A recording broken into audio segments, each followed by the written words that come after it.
Chapter 8. The Accredited Agent. The afternoon was rapidly drawing to a close, and a long, chilly English summer's evening was throwing a misty pall over the green Kentish landscape. The Daydream had set sail, and Marguerite Blakeney stood alone on the edge of the cliff for over an hour, watching those white sails, which bore so swiftly away from her the only being who really, truly cared for her, whom she dared to love, whom she knew she could trust. Some little distance away to her left, the lights from the coffee room of the Fisherman's Rest glittered yellow in the gathering mist. From time to time, it seemed to her aching nerves as if she could catch from thence the sound of merrymaking and of jovial talk, or even that perpetual senseless laugh of her husband's, which grated continually upon her sensitive ears. Sir Percy had had the delicacy to leave her severely alone. She supposed that, in his own stupid, good-natured way, he may have understood that she would wish to remain alone while those white sails disappeared into the vague horizon so many miles away. He, whose notions of propriety and decorum were supersensitive, had not suggested even that an attendant should remain within call. Marguerite was grateful to her husband for all this. She always tried to be grateful to him for his thoughtfulness, which was constant, and for his generosity, which really was boundless. She tried even at times to curb the sarcastic, bitter thoughts of him which made her, in spite of herself, say cruel, insulting things which she vaguely hoped would wound him. Yes, she often wished to wound him, to make him feel that she too held him in contempt, that she too had forgotten that once she had almost loved him. Loved that inane fop, whose thoughts seemed unable to soar beyond the tying of a cravat or the new cut of a coat. Ugh!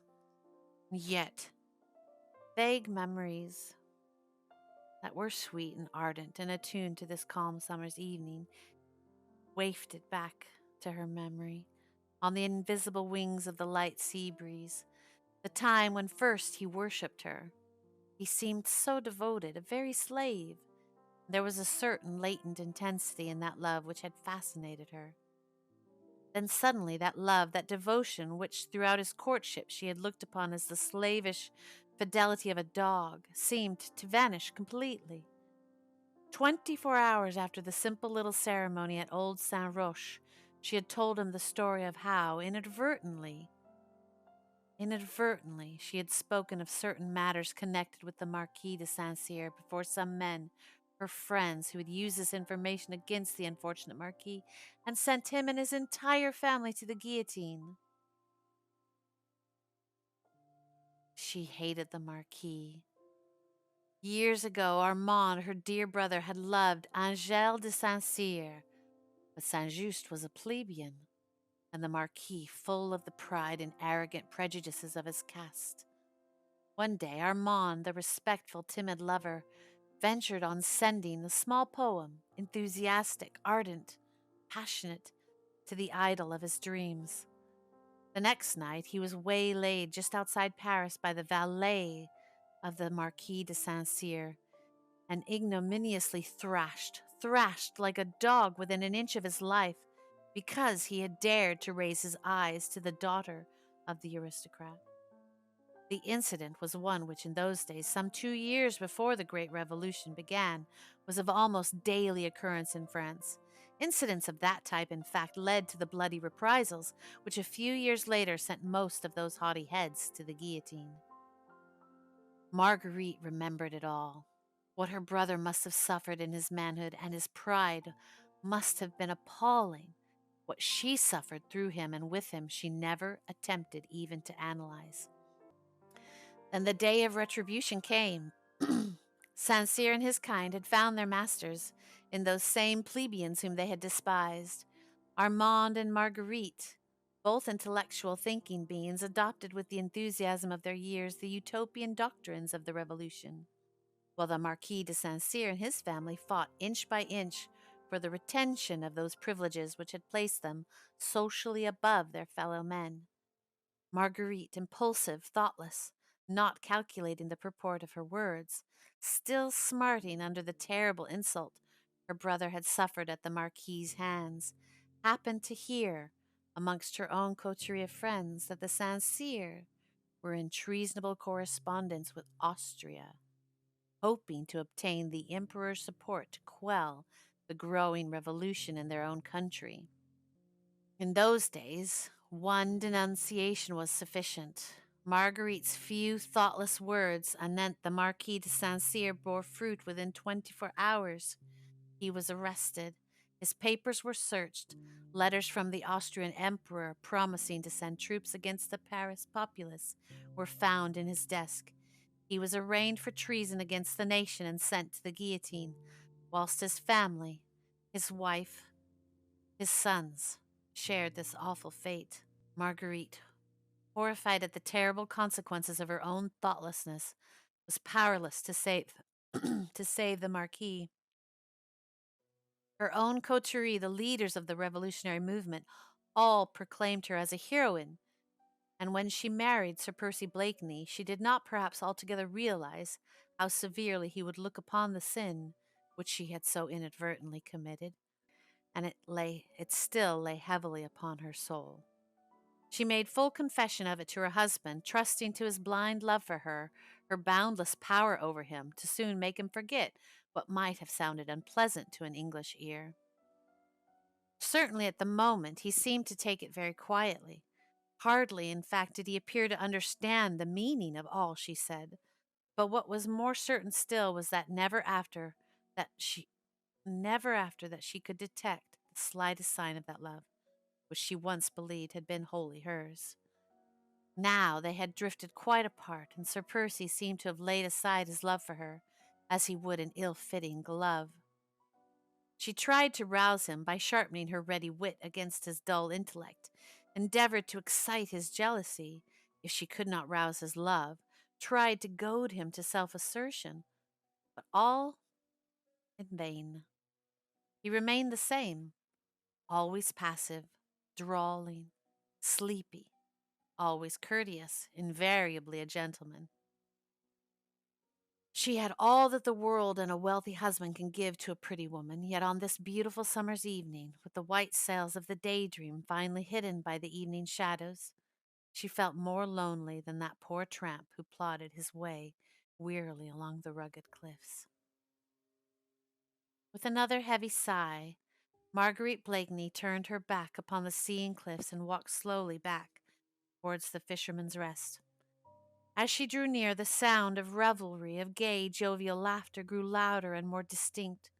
She could distinguish Sir Andrew Ffoulkes's pleasant voice, Lord Tony's boisterous guffaws, her husband's occasional drawly, sleepy comments. Then, realizing the loneliness of the road and the fast-gathering gloom around her, she quickened her steps. The next moment she perceived a stranger coming rapidly towards her. Marguerite did not look up. She was not the least nervous, and the Fisherman's Rest was now well within call. The stranger paused when he saw Marguerite coming quickly towards him, and just as she was about to slip past him, he said very quietly, "Citoyen Saint-Just." Marguerite uttered a little cry of astonishment at thus hearing her own familiar maiden name uttered so close to her. She looked up at the stranger, and this time, with a cry of unfeigned pleasure, she put out both her hands effusively toward him. "Chauvelin!" she exclaimed. "Himself, citoyen, at your service," said the stranger, gallantly kissing the tips of her fingers. Marguerite said nothing for a moment or two as she surveyed with obvious delight the not very prepossessing little figure before her. Chauvelin was then nearer 40 than 30, a clever, shrewd-looking personality, with a curious, fox-like expression in the deep, sunken eyes. He was the same stranger who, an hour or two previously, had joined Mr. Jellybend in a friendly glass of wine. "Chauvelin, my friend," said Marguerite, with a pretty little sigh of satisfaction, "I am mightily pleased to see you." No doubt poor Marguerite Saint-Just, lonely in the midst of her grandeur and of her starchy friends, was happy to see a face that brought back memories of that happy time in Paris, when she reigned, a queen over the intellectual coterie of the Rue de Richelieu. She did not notice the sarcastic little smile, however, that hovered round the thin lips of Chauvelin. But tell me, she added merrily, what in the world, or whom in the world, are you doing here in England? She had resumed her walk towards the inn, and Chauvelin turned and walked beside her. I might return the subtle compliment, fair lady, he said. What of yourself? Oh, I? She said, with a shrug of the shoulders. Je m'ennuie, mon ami, that is all. They had reached the porch of the Fisherman's Rest, but Marguerite seemed loth to go within. The evening air was lovely after the storm, and she had found a friend who exhaled the breath of Paris, who knew Armand well, who could talk of all the merry, brilliant friends whom she'd left behind. So she lingered on under the pretty porch, while through the gaily lit dormer window of the coffee room came sounds of laughter, of calls for Sally and for beer, of tapping of mugs and clinking of dice, mingled with Sir Percy Blakeney's inane and mirthless laugh. Chauvelin stood beside her, his shrewd, pale yellow eyes fixed on the pretty face, which looked so sweet and childlike in this soft English summer twilight. You surprise me, citoyenne, he said quietly, as he took a pinch of snuff. Do I now? She retorted gaily. Faith, my little Chauvelin, I should have thought that with your penetration you would have guessed that an atmosphere composed of fogs and virtues would never suit Marguerite Saint-Just. Dear me, is it as bad as that? He asked in mock consternation. Quite, she retorted, and worse. Strange. Now I thought that a pretty young woman would have found English country life peculiarly attractive. Yes, so did I, she said with a sigh. Pretty women, she added meditatively, ought to have a good time in England, since all the pleasant things are forbidden them, the very things they do every day. Quite so. You'll hardly believe it, my little Chauvelin, she said earnestly, but I often pass a whole day, without encountering a single temptation. No wonder, retorted Chauvelin gallantly, that the cleverest woman in Europe is troubled with ennui. She laughed one of her melodious, rippling, childlike laughs. It must be pretty bad, mustn't it? She said archly, or I should not have been so pleased to see you. And this within a year of a romantic love match.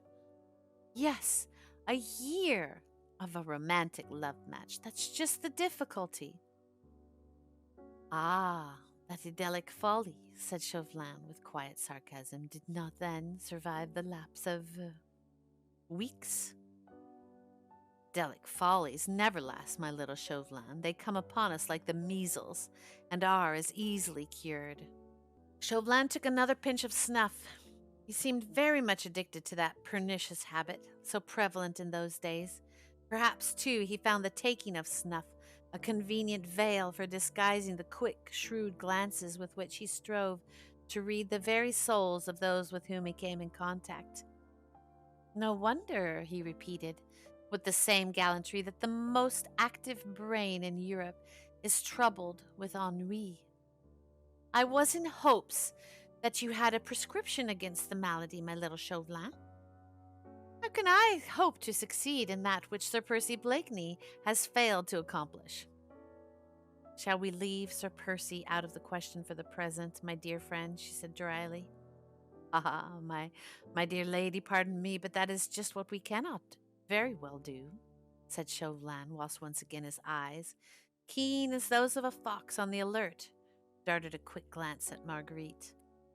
I have a most perfect prescription against the worst form of ennui, which I would have been happy to submit to you, but what? There is, Sir Percy. What has he to do with it? Quite a good deal, I am afraid.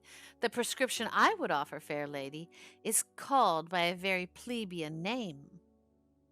Work. Work? Chauvelin looked at Marguerite long and scrutinizingly. It seemed as if those keen, pale eyes of his were reading every one of her thoughts. They were alone together. The evening air was quite still, and their soft whispers were drowned in the noise which came from the coffee room. Still, Chauvelin took a step or two from under the porch, looked quickly and keenly all around him. Then, seeing that indeed no one was within earshot, he once more came back close to Marguerite. Will you render France a small service, citoyenne? He asked, with a sudden change of manner, which lent his thin fox-like face singular earnestness. La, man, she replied flippantly, how serious you look all of a sudden. Indeed, I do not know if I would render France a small service. At any rate, it depends upon the kind of service she, or you, want. Have you ever heard of the Scarlet Pimpernel, Citoyen Saint-Just? Asked Chauvelin abruptly. Heard of the Scarlet Pimpernel? She retorted with a long and merry laugh. Faith, man, we talk of nothing else.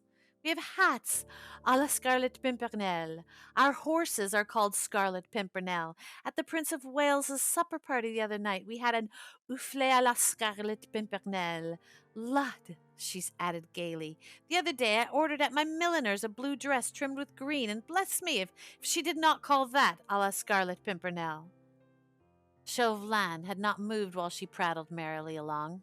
He did not even attempt to stop her when her musical voice and her childlike laugh went echoing through the still evening air, but he remained serious and earnest while she laughed, and his voice, clear, incisive, and hard, was not raised above his breath as he said, Then, as you have guessed, as you have heard of that enigmatical personage, citoyenne, you must also have guessed and known that the man who hides his identity under that strange pseudonym is the most bitter enemy of our republic, of France, of men like Armand Saint-Just. La, she said with a quaint little sigh, I dare swear he is. I dare swear he is. France has many bitter enemies these days. But you, citoyenne, are a daughter of France and should be ready to help her in a moment of deadly peril. My brother Armand devotes his life to France, she retorted proudly. As for me, I can do nothing here in England. Yes, you, he urged, still more earnestly, whilst his thin, fox-like face seemed suddenly to have grown impressive and full of dignity. Here in England, citoyenne, you alone can help us. Listen. I have been sent over here by the Republican government as its representative.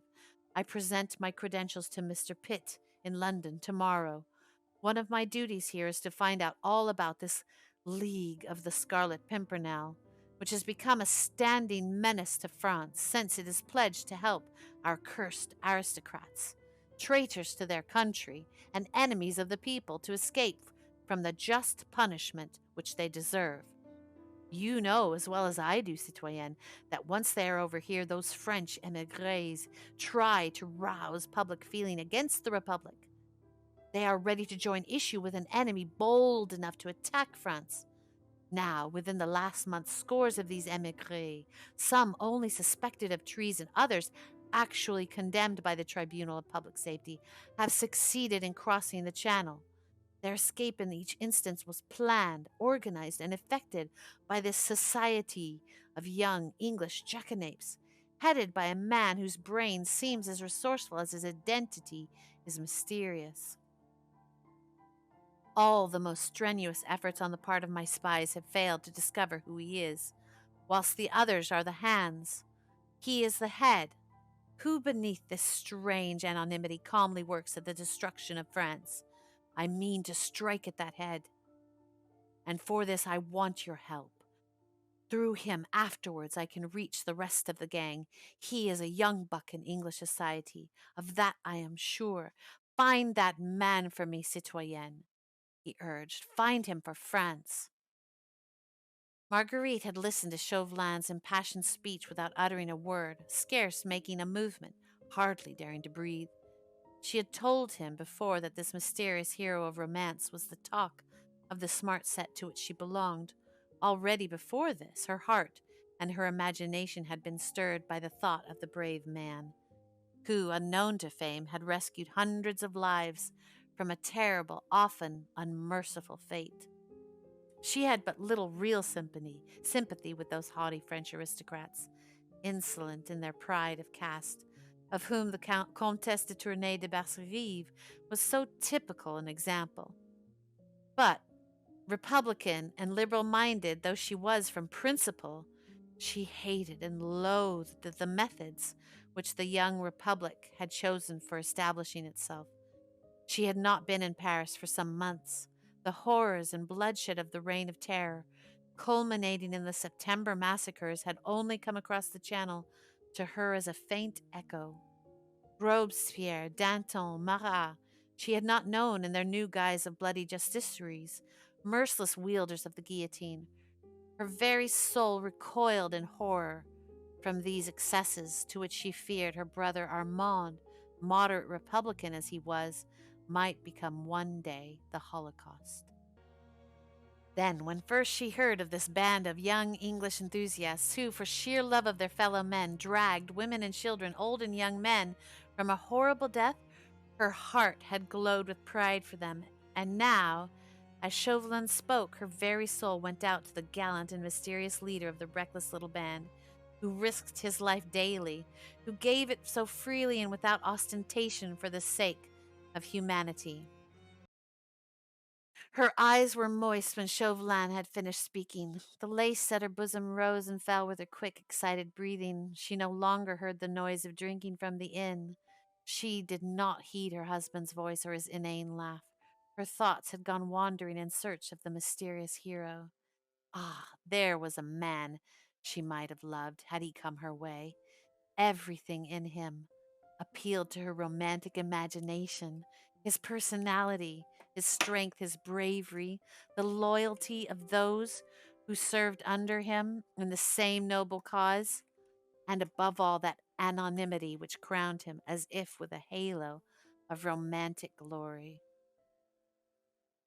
Find him for France, citoyenne.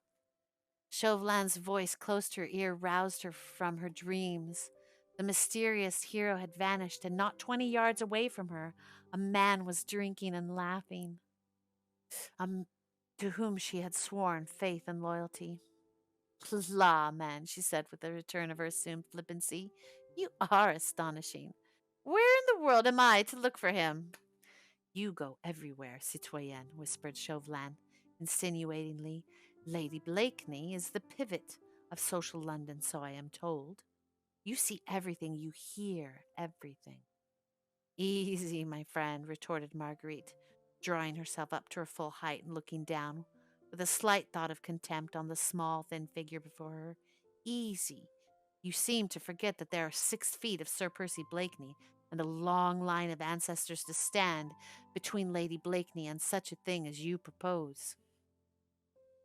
For the sake of France, citoyenne, reiterated Chauvelin earnestly. Tush, man, you talk nonsense anyway, for even if you did know who the Scarlet Pimpernel is, you could do nothing to him, an Englishman. Take my chances of that, said Chauvelin with a dry, rasping little laugh. At any rate, we could send him to the guillotine first to cool his ardor. Then, when there is a diplomatic fuss about it, we can apologize ever so humbly to the British government, and if necessary, pay compensation to the bereaved family. What you propose is horrible, Chauvelin, she said, drawing away from him as if from some noisome insect. Whoever the man may be, he is brave and noble, and never, do you hear me, never would I lend a hand to such villainy. You prefer to be insulted by every French aristocrat who comes to this country? Chauvelin had taken sure aim when he shot this tiny shaft. Marguerite's fresh young cheeks became a thought more pale, and she bit her under lip, for she would not let him see that the shaft had struck home. That is beside the question, she said at last with indifference. I can defend myself, but I refuse to do any dirty work for you or for France. You have other means at your disposal. You must use them, my friend. And without another look at Chauvelin, Marguerite Blakeney turned her back on him and walked straight into the inn. That is not your last word, citoyenne, said Chauvelin, as a flood of light from the passage illumined her elegant, richly clad figure. We meet in London, I hope. We meet in London, she said, speaking over her shoulder at him, but that is my last word.